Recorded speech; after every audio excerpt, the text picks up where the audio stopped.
Hello, everyone, and welcome to today's exciting interactive experience brought to you by the Hong Kong Tourism Board and Baxter Media.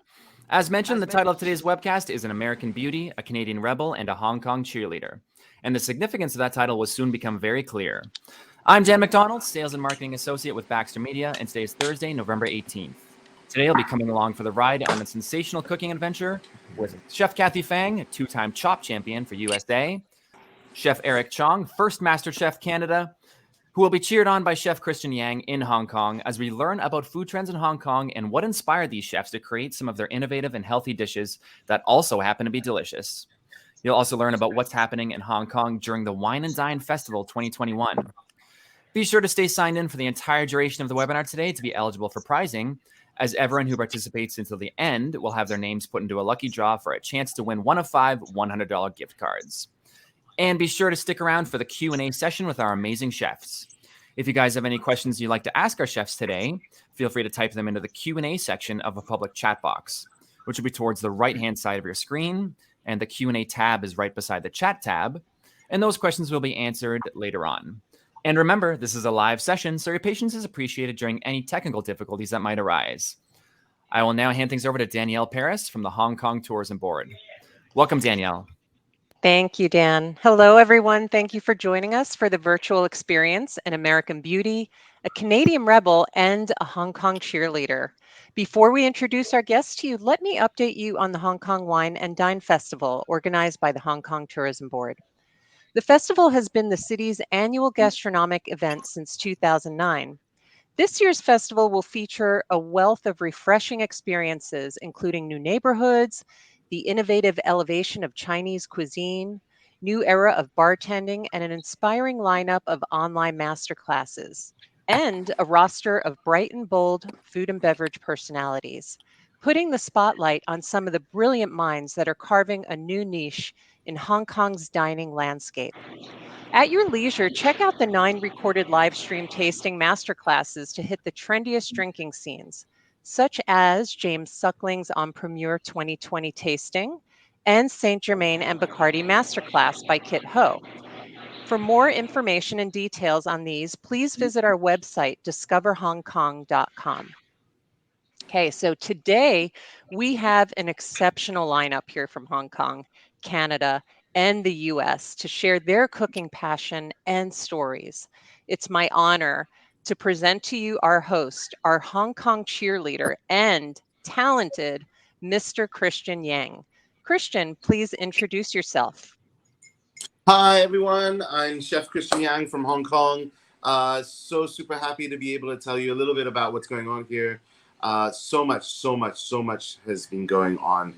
I think that this COVID period has really been able to create a new genre of cuisine in Hong Kong and in the bar scene as well.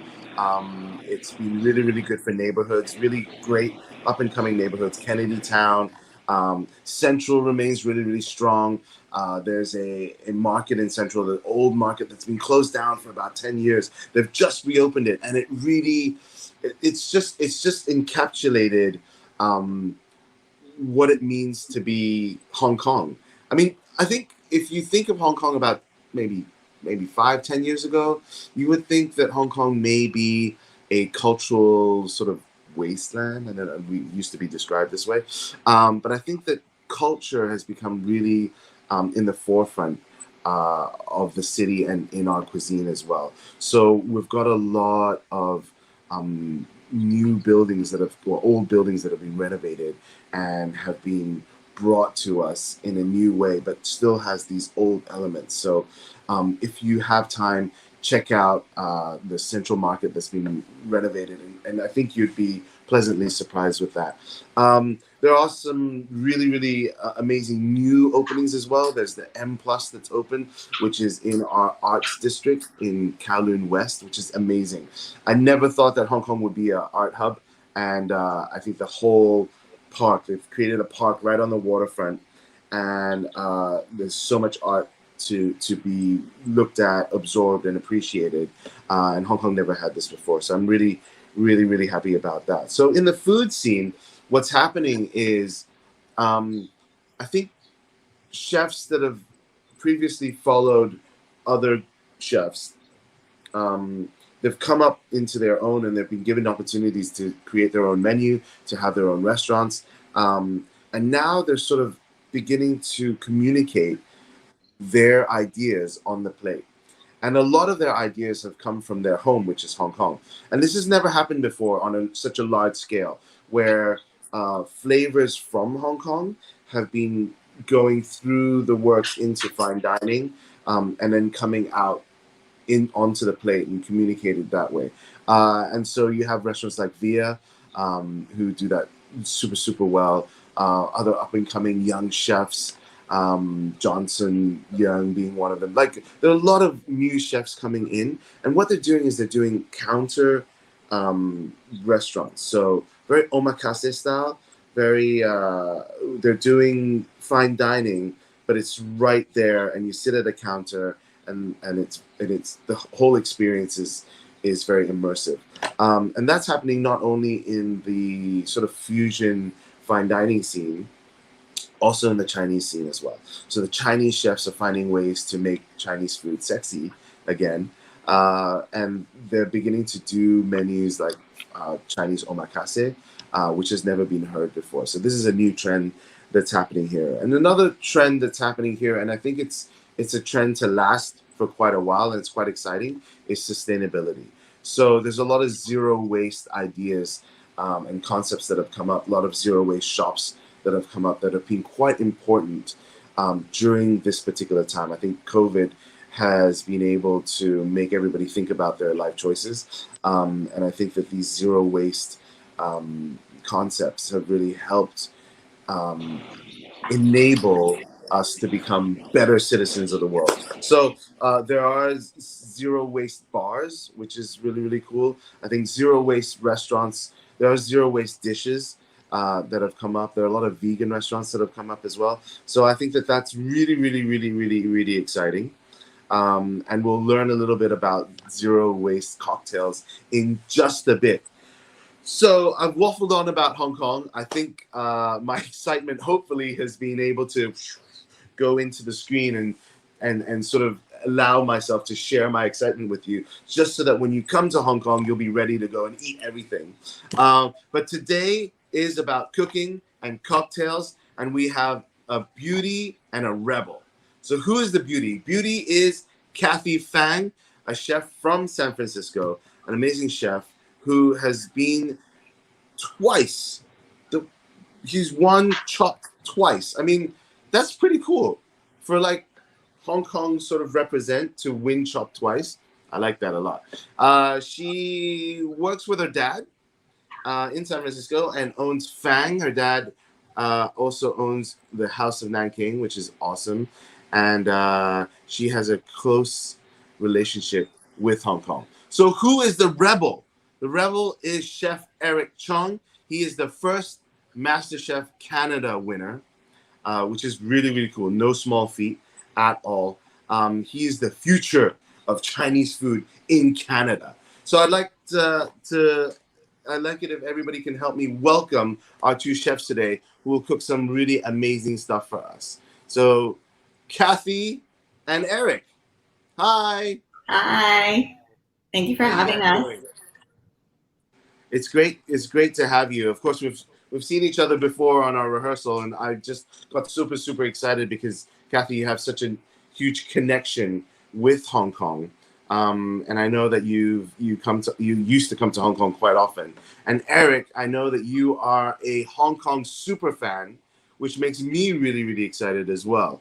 So let me just direct some questions to you before you start cooking, or as you start cooking. What is it, Eric, you're going to cook for us today? So today I'll be making some pot stickers. And obviously pot stickers to me is kind of something that I grew up with. My grandfather was a dim sum chef who actually grew up in Hong Kong and then came and immigrated with his family. And dumplings to us is something that we've always eaten as a family. It's something that, at least when I was a kid, I could get involved in. Like, my grandfather would be making the filling, doing all the hard stuff, and he'd be like, "Hey, come over here and just fold some dumplings with me." And I'd be like, "All right, that sounds fun." So pot stickers is very nostalgic to me, and what we've done here is we've elevated it with like a spicy lamb filling, and we'll also be doing a pot sticker lace because I absolutely love that crispy tweel whenever I'm eating a pot sticker. Awesome. That's. I look forward to eating that one day, or maybe eating it through the screen if technology can bring us there. Kathy, what are you going to cook for us today? Fun, which is a rice noodle, and fish patties. For me, noodle soup is quintessential Hong Kong comfort food. Every time I come and visit, you have to go to the noodle stalls and get wonton mein, which is like a wonton noodle soup or rice noodle, and there's brisket and fish balls. And then the inspiration behind not only the noodle soup being Hong Kong, but also my grandmother. So the broth that I'm using is a soup that my mom and grandmother used to make for me using pork bone, snow pear, and snow fungus. So it's very healthy, very nutritious. And then the fish patties is kind of a, my version of the fish balls that you would get in Hong Kong. It's just freshly made minced fish with pork and shrimp. It's super tender. I make it for my kids now. So I think it's sort of a perfect marriage of Hong Kong inspiration, healthy food, and family. And almost an homage to your grandma, right? Yes, because my grandmother would make these amazing soups, which we call like bo tong. It's a tonic that they make every single day for you. It's good for you, healthy. And then the minced meat patties are also another thing my grandmother used to make to like steam a lot of protein for us, give us something that was like low in fat and oil, but also like very flavorful and nutritious. Yeah, for all those that may not know, in Chinese culture, especially in the South where Hong Kong is, cooking a soup is very much equal to making medicine or a tonic to soothe various health issues. And basically, moms and grandmas, that's the way they express their love to their children and their grandchildren. So I look forward to seeing what you do with that. So I'll let you guys cook, and I'll keep on asking questions on what you're doing. Eric, you can go ahead. I can see that you already are starting to make your dumplings, putting in the filling. Anything special about this filling? Yeah, so I think what actually makes this filling quite exceptional is that I've done a technique in which a lot of people would do the same technique for soup dumplings or for a silong bao. They'll actually make a stock and then set it with gelatin, put it through a meat grinder. So you actually end up with these like little translucent pellets that are just pure broth or like seasoned stock. So I don't know, where's this camera? Oh. It's kind of hard to see, but it's like a super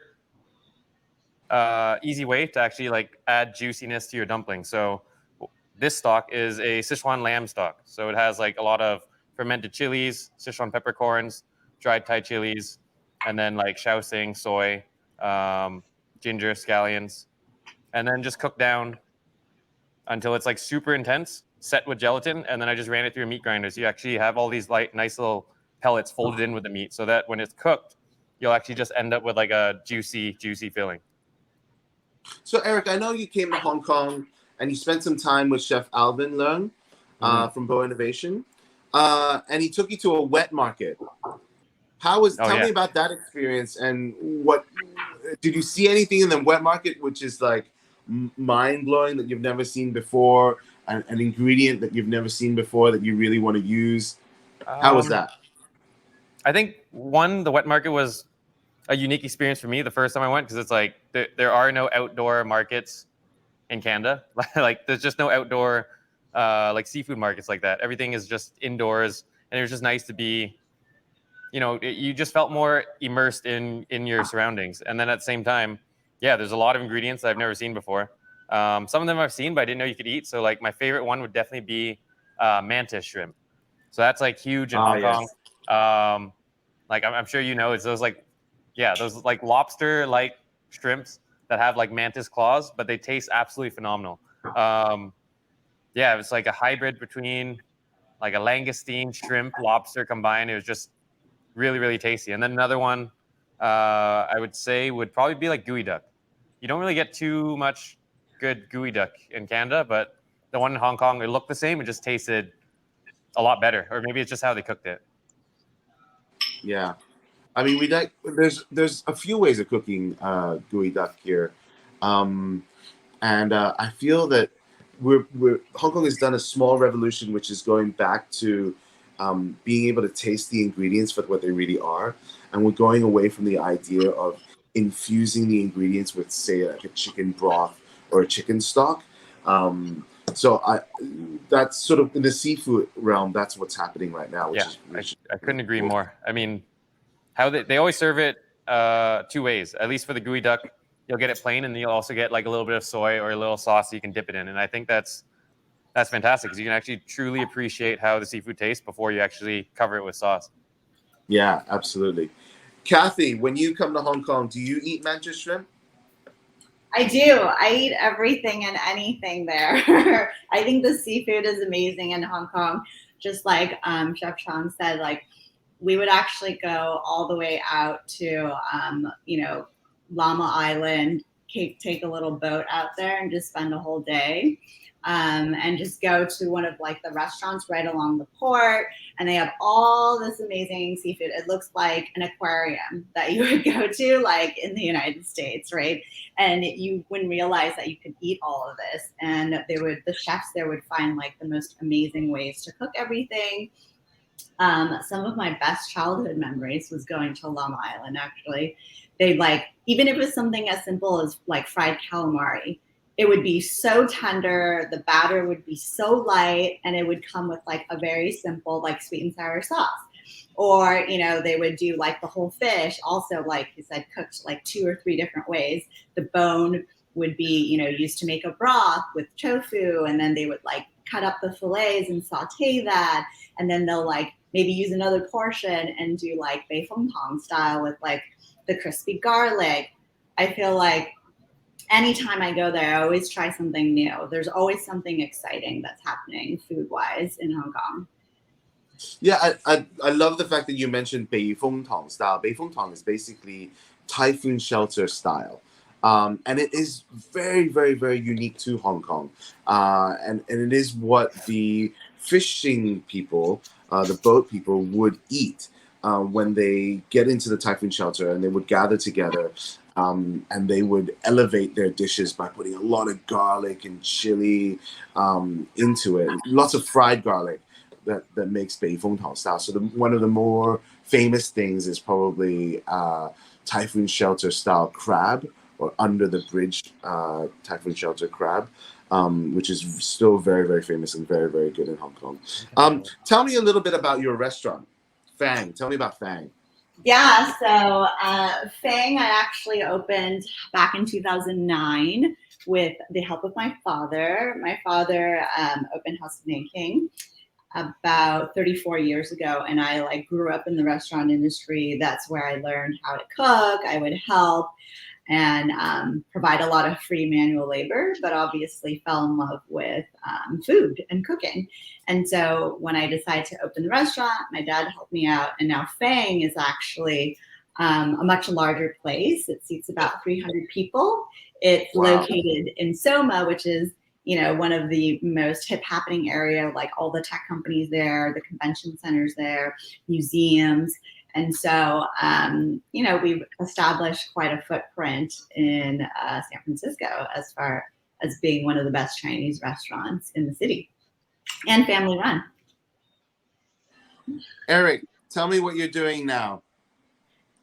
Yeah, still filling some pot stickers. I think I don't know. This is something that I always like doing with friends or family whenever we're hosting dinner parties. It's just because everybody always wants to feel like they're part of the team. So like my wife, for example, will always be like, "Oh, what can I do to help out with dinner?" And this would be an example of what you can do. It's super easy to get in. And since we're actually going to be making a tuile. Hold on. Just slowly show us how you're going to fold this particular pot sticker.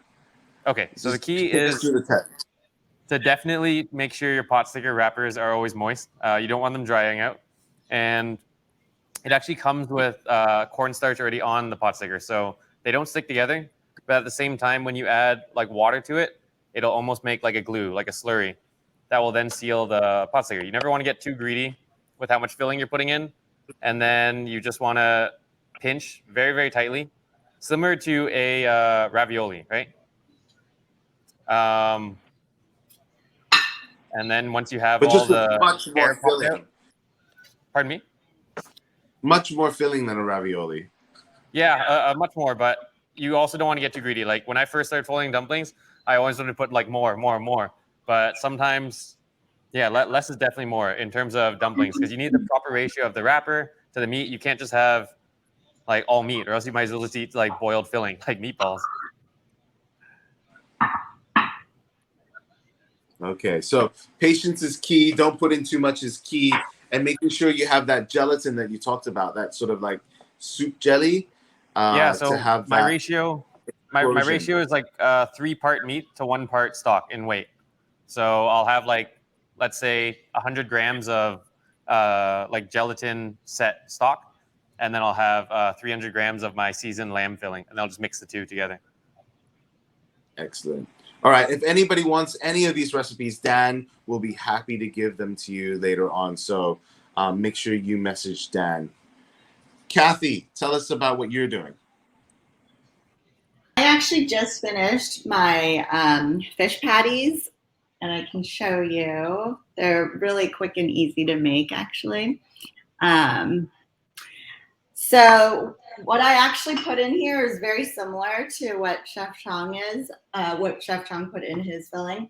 It's actually just equal portions of minced fish, minced pork, and minced shrimp. There's minced ginger, there's minced scallion, there's Shaoxing wine, there's a touch of sugar, touch of salt, and then I actually add a little bit of fish sauce to it too, to just kind of bring out that flavorful fish flavor, and then a touch of cornstarch and 1 egg.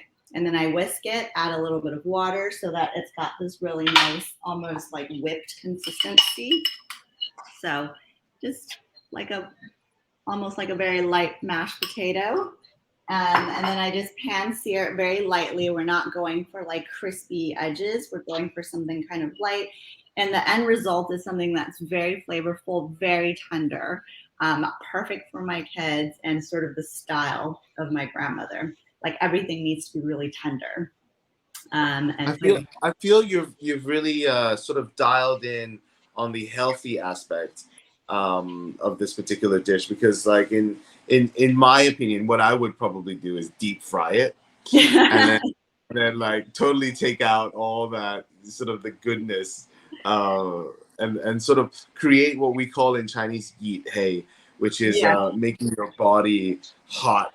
And if you make your body hot, you have all these other ailments that come out of it. You have acne and all that kind of stuff. So you've sort of like dialed that down to make a super healthy dish.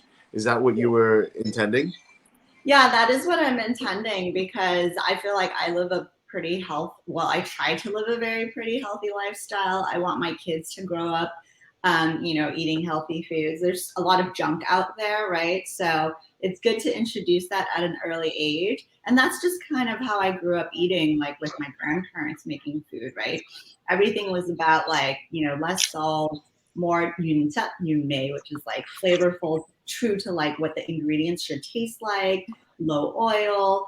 And I think Hong Kong cuisine like translates really well that way, because their methods is really like about sticking to the true flavors. How do you enhance it through other like natural flavors and not covering it with like a ton of soy sauce and sugar, like really bringing that out. So that has always been a focal point, even like in my grandmother's kitchen. So I'd like, that's to me like comfort food. Although I love fried food and I love like the decadent stuff. And I definitely eat that when I'm in Hong Kong too, but you got to balance it out, right? Yeah. I think I would say, would I be wrong to say that if you took the fish paste that you have now and you sort of create elasticity, which is a very Hong Kong thing, you take it and you sort of like slap it you slam it, and slam it like 1,000 times, and it becomes this really elastic, stretchy stuff. And then you'll have like a Hong Kong style fish ball that you can go and boil or fry. Is that where you're going with it almost? Yeah, so that is something, if I was making that for like my uncles and my dad, right, and they want something like, to really replicate what we get in Hong Kong, then yes, you would want to add like even a little bit of like sticky rice flour in there, and you need to like pound that until you get that elasticity. And they would say like there's bounce, right? There's bounce to this fish ball. It's like a ball, right? They want that yao bouncing. And so that would be for like my dad and my uncle. But on a at a at home basis, like we go for like the more delicate and healthful and tender aspect. I think I need to adopt this this idea for me when I cook for my kids as well. Let's go over to Chef Eric. How you doing, Chef Eric? I'm good. Right now, I'm just blanching the pot stickers. So there's actually many ways you can cook pot stickers. You can either like steam them first, then sear them, boil them, then sear them, or you can do it all in one pan. I personally like to just blanch them or steam them, just because when you steam them, there's less likelihood of the pot stickers like cracking or exploding or bursting out.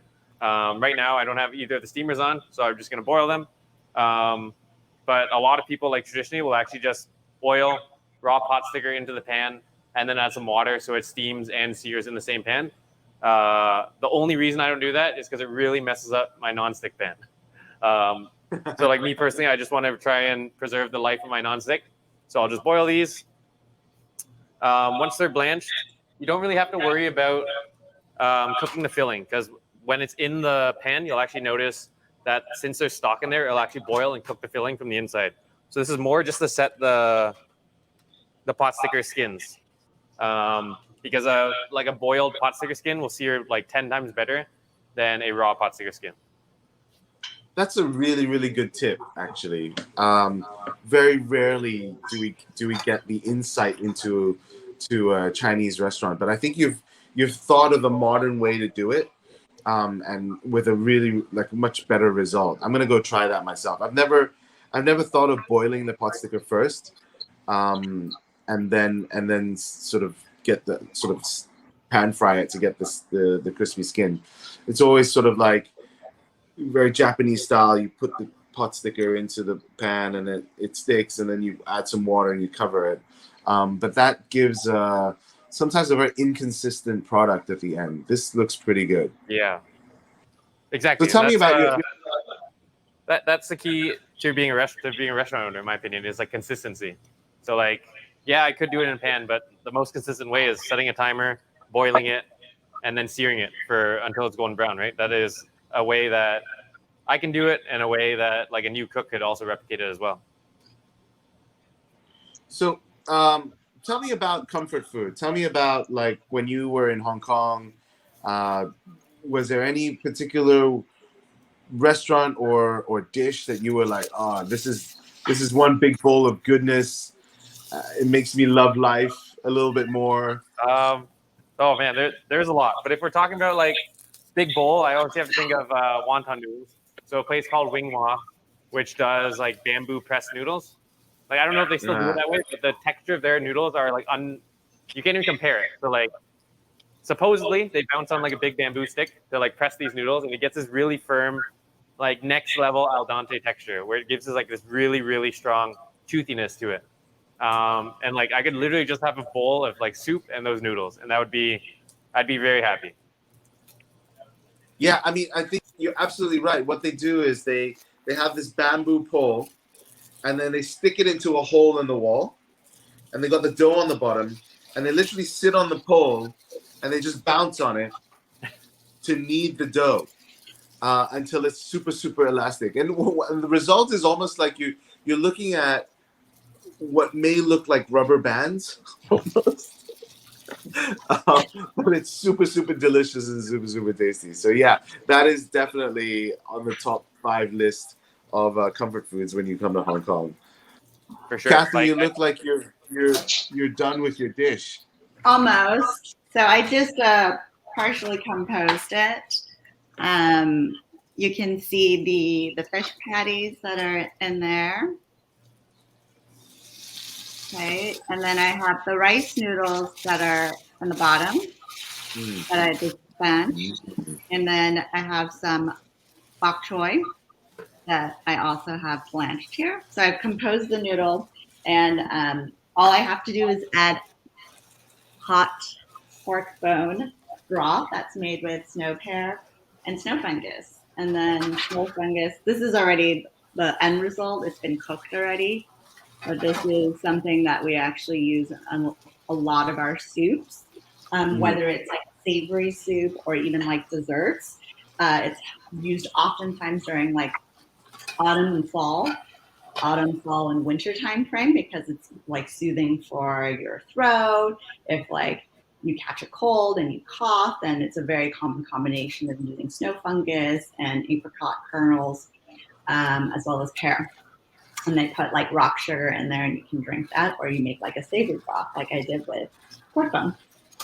I dare say, Chef Kathy, that you are actually like so much more Chinese than me.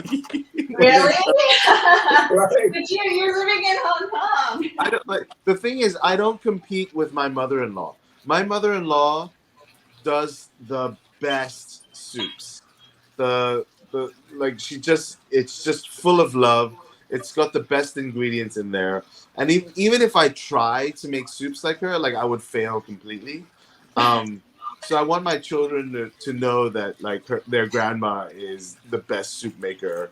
And I just don't even attempt. Well, you're lucky because you have a grandmother who can do that for your grandkids. My grandparents now have all, obviously passed away.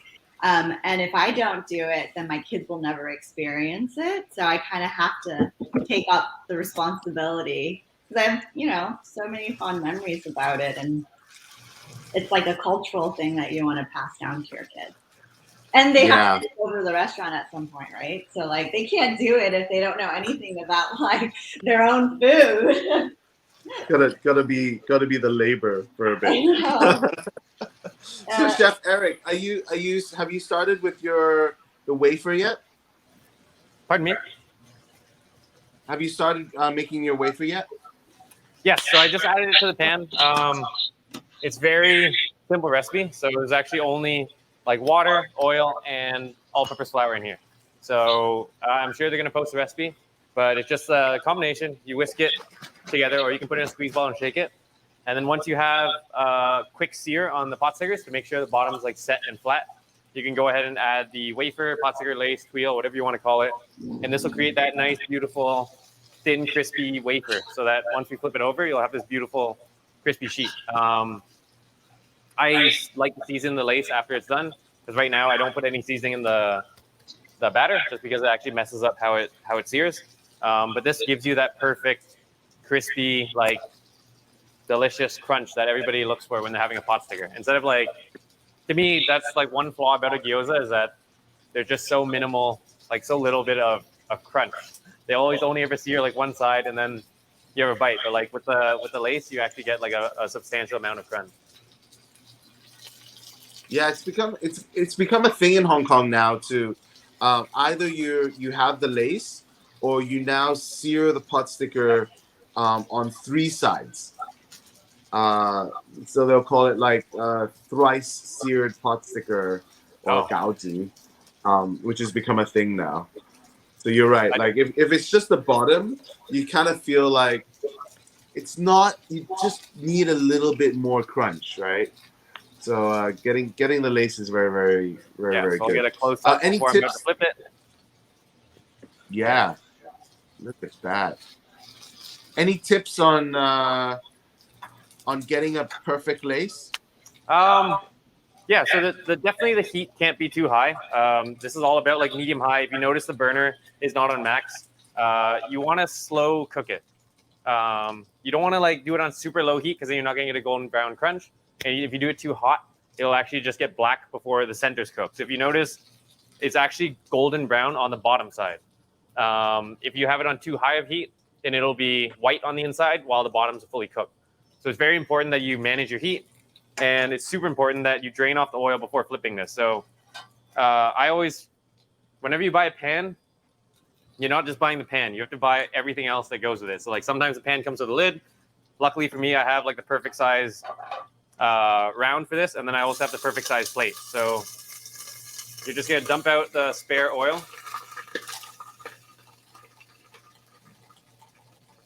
Because nobody wants to see that on the plate. And then once the oil is drained off, you'll magically have a perfectly sized plate. I'll go over top. Very good. Flip. And there you have the lights. Yeah, look at that. Oh, I need the sound guy to get. Look. I don't know if you can hear it. I Nice. definitely can hear it. Oh, yeah. So I'll just take it back over to my station and we'll garnish it there. Great. Let's go back to Kathy then. Kathy, Yes. how you doing? Are we I'm ready? good. Are we ready to eat? I am I'm ready ready. to eat. I'm ready to eat those dumplings, those pot stickers. It's 2:30 in the morning for me, and I'm like, I shouldn't be eating, but you're making me really hungry right now. This is like a perfect 2:30 in the morning dish. Yes, you'll be sleeping If somebody very else cooks well. it for me. So yes, mine is So done. tell me, I know that you're very passionate about your cocktails, and you you took some cocktail courses, and you're the person responsible for your cocktail program at the restaurant. What cocktail would go well with this particular dish? I would say we have this cocktail called Juju Beanie, and it's actually made with a tiny bit of oolong tea and red dates that we actually preserve in honey. And so again, following the whole healthful, like as healthful as you can get with a cocktail. So it kind of has like a Hong Kong feel, right? Sometimes you go to places Yeah. and get like the dates and the tea. And then we turn that into cocktail, add vodka to that. That would pair very nicely with this. Dates are also commonly used in different types of broths and soups and tonics as well. So I think that would be a really good play together. And it's slightly sweet, something that's soothing and light. So a little bit of naughty and a lot of nice. Yes. Yes. One cocktail. That's really, really cool. I've never heard of a cocktail with red dates, jujube red dates. That's really cool. Yeah, it's actually one of the most popular cocktails because people they don't really think of dates being in like a cocktail necessarily. But a lot of cultures actually have dates, like their own version of dates. So yeah. I need the recipe. Send me the recipe. I'll send it to you. Can we get a close up of your dish? Yes. Look at that whole bowl of goodness. Oh my goodness, here. And check that out. You can see all fun. The rice noodles. And then you've got fish cakes. And we like to, or this is very common too. We have some red vinegar. I have some house-made chili sauce that I put in there. If I want to actually dig in normally, I would just grab some of a little bit of the hao fan. And we want to put a little bit of that vinegar and the chili. And then that's a beautiful bite. You take a bite of the fish cake, some of the noodles, some of that broth, and that should take you back to Hong Kong. Yeah, I'm in Hong Kong and it's taking me back to Hong Kong. Yeah. Chef Eric, let's have a look at your dish again. So to me, even like soup dumplings or like most dumplings, I always pair it with a form of vinegar. So I've just made like a black vinegar reduction. So this just has sugar, almost made like a gastrique. So like burning or caramelizing sugar and honey, then adding your black vinegar. So I actually use like chin kiang vinegar. This one can almost be found in like any Chinese grocery store. And then I've just added a little bit of soy for the savory notes. We'll just drizzle that over the pot stickers. Very nice. Ooh. And then just garnished with some sesame seeds, some pickled Anaheim chilies, because I like that extra burst of acidity as well as like some heat with my dumplings. And it really just boosts the amount of chili that I already put in the dumpling. And then obviously almost every like Hong Kong dish is garnished with scallions. So of course I have to use scallions just for the green. And that's it. There you have it's like signing. pot sticker. It's like signing a check, right? You've got to put the scallions on just at the end, right? Yeah. Wow, those look really, really good. What cocktail would you pair with this one? I have quite a few on the menu. I think I would go something a bit sweeter, just because this is like sweet, savory, spicy. And then some people may find it overly spicy, so I'd go for like a much richer, milkier one. So we have one called like Pandan Express, which is like a if you don't know what pandan is, it's kind of like a green Indonesian leaf. I treat it like as an Asian vanilla. So in Singapore, they'll actually use pandan and make like kaya, which is like a pandan coconut jam. So this cocktail is inspired by that. You have like a pandan syrup that we make in-house with fresh pandan leaves and a pandan extract that we get from Hong Kong, and then just mix it with some rum, coconut milk. I think that would pair really, really nicely with these pot stickers. Oh, pandan, rum, coconut, just sounds pretty awesome. Thank you so much, chefs, for sharing these dishes with us. And again, for everybody that's watching, please let Dan know anytime if you want these recipes. The chefs have provided it for them, and you can show us on Instagram probably how you get along with these recipes. They're probably pretty good to make, and pretty much a showstopper if you make them for your friends. So I'm glad that we can get these recipes as well. Thank you, chefs, for sharing this with us. I'd love to dive more into your stories, but you've shared so much with us, and I know that there's so much more that you want to share, but there was like a balance that we had to know what you're cooking and get your stories as well. But it's just so cool. So if we need anything from you, we'll probably have to find you on Instagram and ask you more questions about that. So I'd like to move on into our next section, where we'd like to take a quick, fun poll. Dan, if you can pull that up for us. Yeah, absolutely. I can launch that right now. What cocktail or mocktail would you like to learn to make?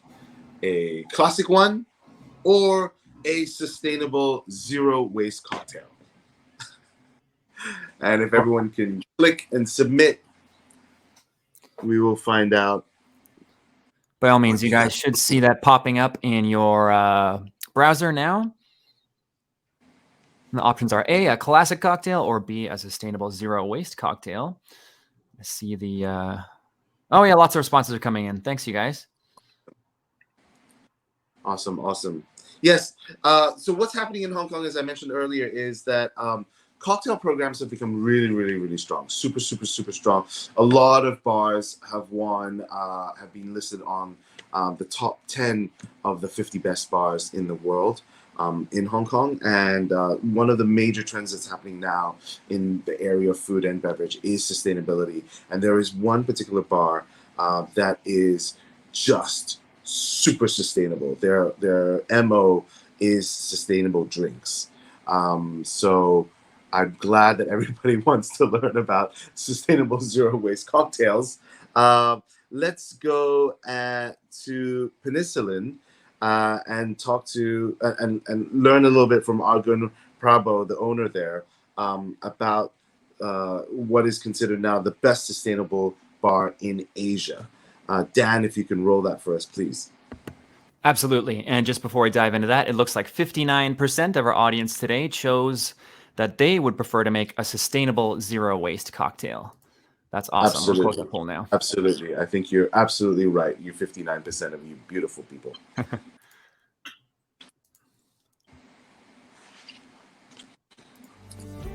So we have like 10 cocktails here in Penicillin. So we do have This Change Everything. These cocktails is fully recycled and then upcycled at the same time. We are collecting basmati rice from the next door restaurant, Indian restaurant, and then we're collecting discarded coffee grounds from a coffee shop here nearby, and then we combine those ingredients, infuse the basmati rice with the whiskey, and then we make our own coffee amaro, and then touch up with local beetroot And then we do have mezcal to give a little bit more smoky into the drinks. We're preparing this cocktail using hot copper rod to make caramelizing into the cocktail and burn a little bit of sugar and then make it more mellow in the taste.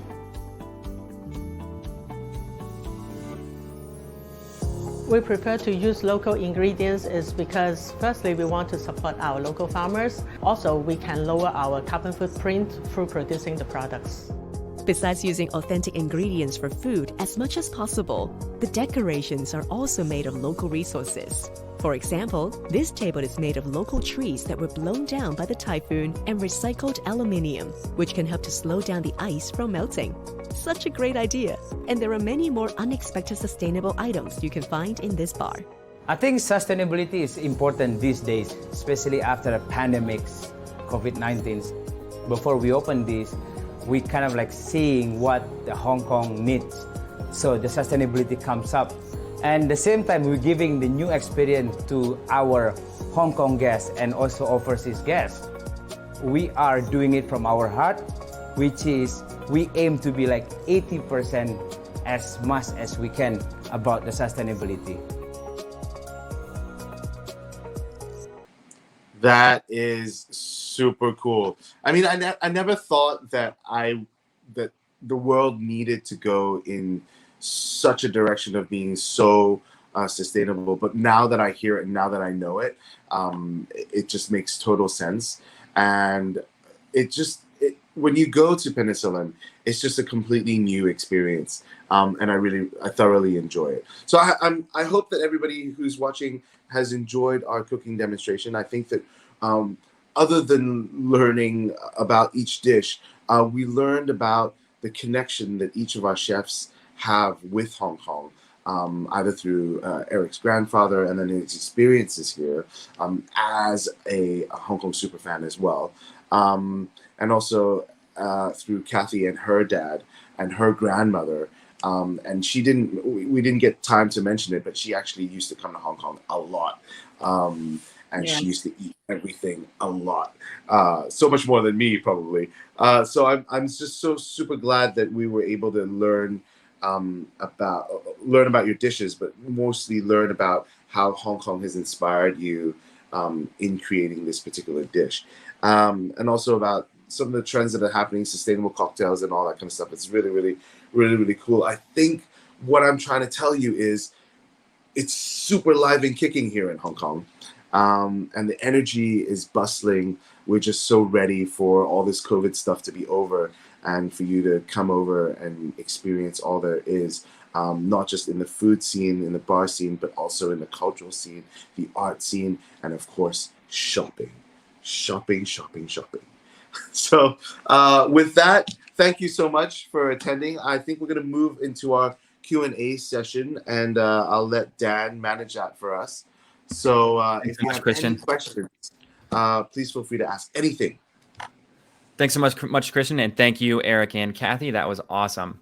And I could tell from all the positive comments and all kinds of activity in the chat box here that people are really appreciating it. So let's dive right into Q&A, and we are pretty much right on schedule here. Okay, we had a question about the recording that I can answer. So I'm going to be sending a recording of this webinar to everybody tomorrow afternoon. And in that same email that I sent you guys that includes the recording, I can include some recipes as well. So we were already going to include some food recipes, and then the request has come in from quite a number of people for some cocktail recipes as well. Yeah, I can definitely include that in the communication that goes out to everybody tomorrow. And Jim asks, hi, Eric. I'm from Toronto. Do you make these in Toronto? And what's the name of your restaurant? Thank you. Great question. I'm surprised I didn't say it before. It's name of the restaurant's R&D, stands for Rebel and Demon. Since I'm partnered with Demon Chef, I am obviously the Rebel, and it's homage to both of us being engineers. So obviously R&D is more commonly known as research and development, and that's what we do here. We do a lot of research, traveling around Asia, and then we just develop recipes to try and bring it back to Canada so that you can experience it. So we are located in Dundas and Spadina. And yes, you can have something similar to this dish at the restaurant right now. and it's our Sichuan lamb pot stickers. That's so cool. Thanks, Eric. And let's see. Someone's asking, will I be able to get local made dipping sauce in Hong Kong? I'm not sure who'd like to answer that. Local made dipping sauce in Hong Kong. I think what you can find in Hong Kong is a load of different dipping sauces. And what will happen is you'll probably want to pick and choose how you make your own customized concoction, because that's what the sauces are designed to do. A lot of the sauces that you can find here, you can find overseas as well, especially in America and in Canada. There's a very, very famous brand called Le Gamgay, and that's a lot of dipping sauces that you can find, from XO sauce, all the chilies sauces, to something like Sacha sauce, which is very seafood oriented. So there's quite a bit. I think that Eric showed us a couple of the sauces that he was using, especially the vinegar that he was using. And you can find that over there. But in Hong Kong, it's there's a lot of also specialized shops that if you go to some markets, like Central Market, that they make their own sauces in there, or they make their own soy sauces as well. So there's like collectibles that you can find as well. So I hope that answers your question. Thanks, Christian. And we have someone asking, if I can't get rice noodles, can I substitute with a different type of noodles? Yeah, absolutely. So I use fresh rice noodle that I can get at the Chinatown market. But if you can't find that right now, even like at Whole Foods or Safeways, you can get like dry rice noodle products. They call it like pho noodles. And if you can't find that in like the Asian specialty section, then you can even use, pasta noodles. You can use fresh pasta noodles. You can use dry pasta noodle.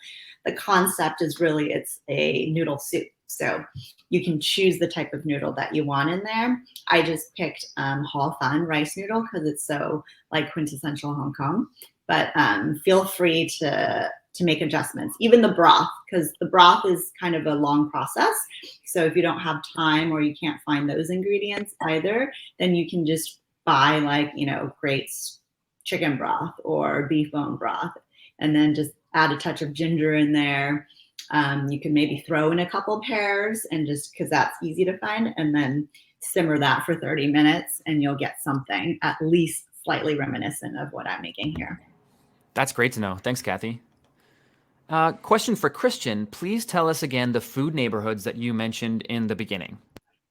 Oh, wow. Okay, so Central is probably one of the easiest to access and easiest to navigate food neighborhoods. Central is it's not only the financial district, but I think that you can have all different types of pockets of neighborhoods within one big neighborhood. So Central is a great place to go.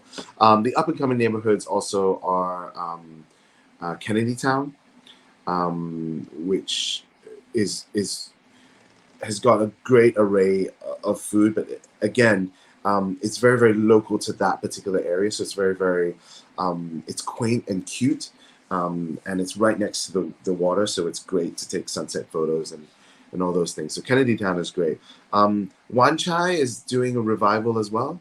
So there's a lot of good food to be found in Wan Chai. And there's an area called Sham Shui Po, which is in the Kowloon side, which is really, really, really awesome. It's just a lot of young people, all the young entrepreneurs are starting up their own businesses, very small restaurants that have become popular because the area is more affordable, and therefore they can be more creative with their food.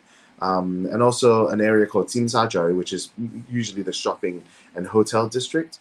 There's new pockets in that area, and a really nice new shopping mall that has to do with art, food, great things. It's a place called K11 Museum that you may want to check out when you come here. But I would definitely say start with Central, and then if you really want to go and explore, definitely go to Shamsui.